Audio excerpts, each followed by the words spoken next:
જીવદયા ટીમને મુલાકાત લીધી.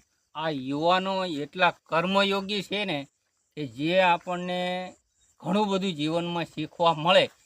એની મુલાકાત લેવાથી માણસને માણસ બનવાનો પ્રયત્ન કરી શકે.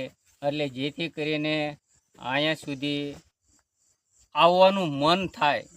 હું 1.5 કિલોમીટરથી આવ્યો છું.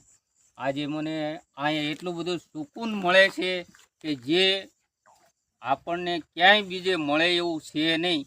એટલે જેથી કરીને ગમે તે માણસોને આવવાનું મન થાય. અને આ જીવદયા ટીમ એક સરસ મજાનું કાર્ય કરે છે કે જે પક્ષીઓને એક ઠંડક મળે એના માટે વૃક્ષોનું જતન કરે છે, જેથી પક્ષીઓને ઠંડક મળે અને માણસને સુકૂન મળે. એટલે બીજું બધું ભૂલી જાઓ ભૂતકાળને, વર્તમાનને સુધારો, ભવ્ય બને ભવિષ્યકાળ તમારો.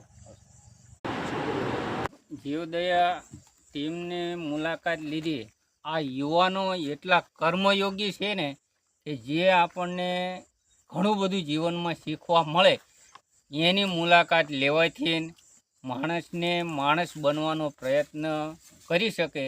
એટલે જેથી કરીને અહીંયા સુધી આવવાનું મન થાય. હું 1.5 કિલોમીટરથી આવ્યો છું.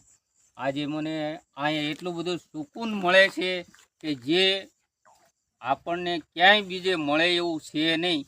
એટલે જેથી કરીને ગમે તે માણસોને આવવાનું મન થાય. અને આ જીવદયા ટીમ એક સરસ મજાનું કાર્ય કરે છે કે જે પક્ષીઓને એક ઠંડક મળે એના માટે વૃક્ષોનું જતન કરે છે, જેથી પક્ષીઓને ઠંડક મળે અને માણસને સુકૂન મળે.